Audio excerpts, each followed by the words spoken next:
want to start out by quickly bridging from Clint's presentation and a little bit from Irene's and framing what I'm about to do in terms of what they talked about. So Clint talked about the quadrants, where this was the individual and this was the collective. In integral theory, the individual, as Clint, I think you said that too, the upper left is often heavily emphasized.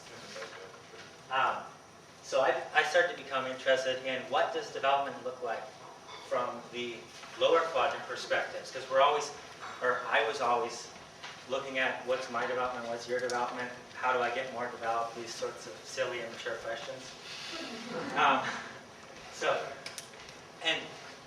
There's tests to measure what my development is, but when I really pay attention to myself, I notice that my behavior and the way I think and the perspectives I take is not just about me, it's also a function of the situation I'm in and the people I'm with.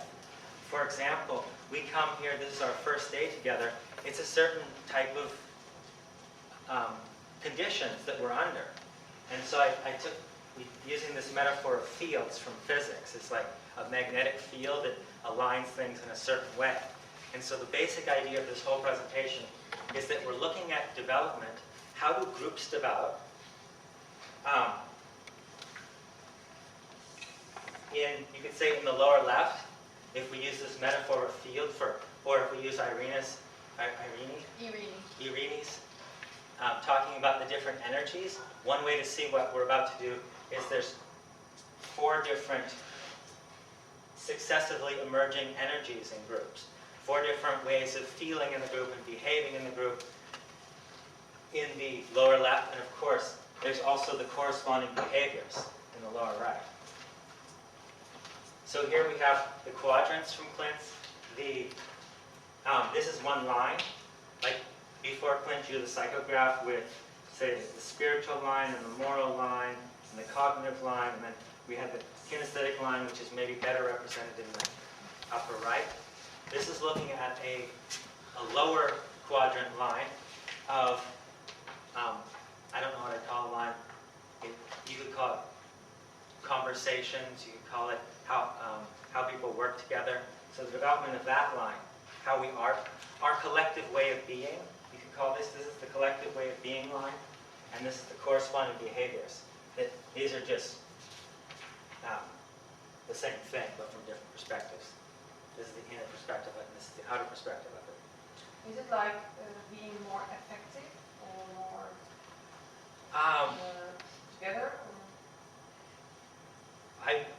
This is not based on research, but I would say that yes, each of the levels, this is 4 levels of this line, 4 fields of conversation, one way to talk about it, is increasingly effective.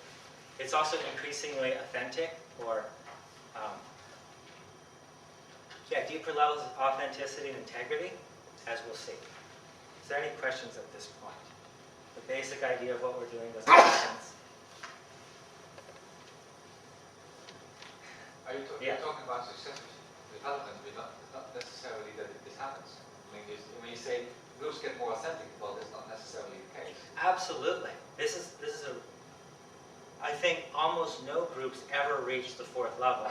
And in this, we're not gonna, this is one thing, it could be a 4-hour workshop. I have done 4 hours before. So we have an hour and a half, maybe 2 hours, I'm not sure, but the point is, I want to give you an experience, just a little taste, or some of you have heard of neuro-linguistic programming, anchoring. So you have an experience and you anchor it so that then you go out into your life and you have the same experience again. You're conscious about it. Because we're in these fields all the time, and we're affected by it all the time, but if you're like me, you're not that conscious of what field you're in when. And so by having an experience and remembering the feeling of that field in our body, then perhaps we can go into our life and be more conscious about what field we're in, and also consciously participate in these fields developing. Because by being more aware of it, we can help it develop if we want. So that's the basic idea. So this is the purpose of this evening, is to distinguish development on the level of of the group in our own experience. So we're going to use just very simply, this is the, well, it's actually the Kolb learning cycle. It's learning by thinking or cognition.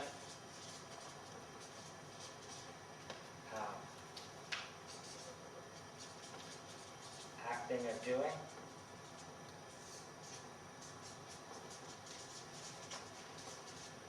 Experiencing. And then also observing or reflecting.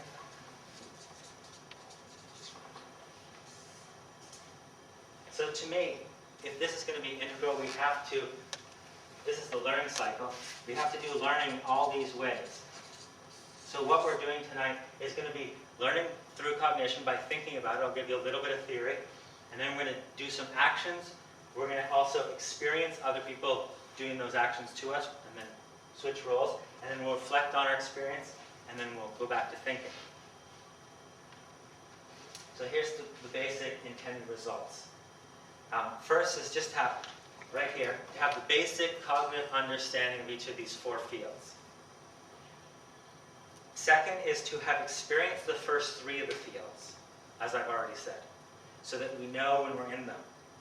So we're conscious witnesses. This third one's quite a mouthful. So to experience the bidirectional causality of these fields.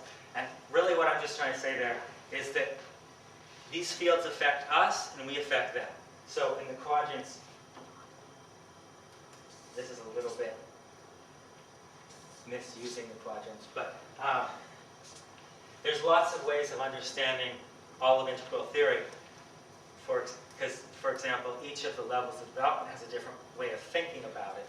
And so I'm just excusing because I'm using a little bit of an earlier way of thinking in this use of the quadrants. But you can say the individual is affecting the field.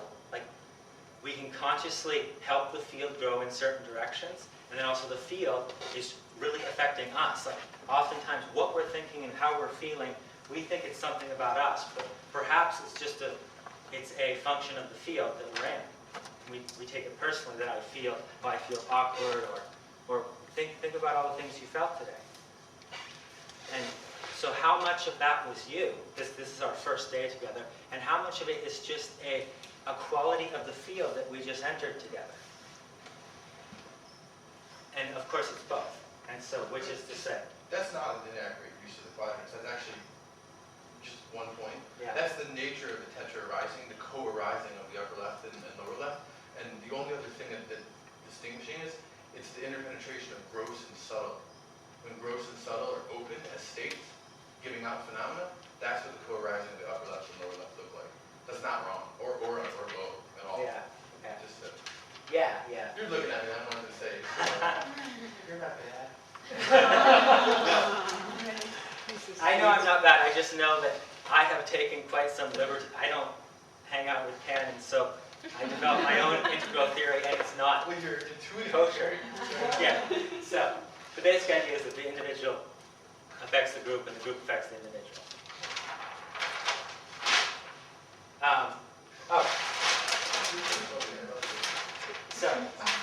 So you just brought us back to your presentation, so I want to add one more thing. Quadrants, this is a line in the lower quadrants.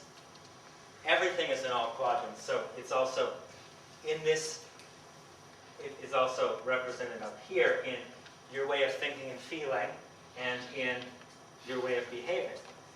But we're focusing on the bottom half of it right now. One more thing I want to add is states. One way of thinking about states is these are four different states. Like it's a collective state that we get in. So, a fourth intended result is to, by becoming conscious of the field that we are, or the group energy, or the way we're all together, the way of being, we're being together, we can start to participate and develop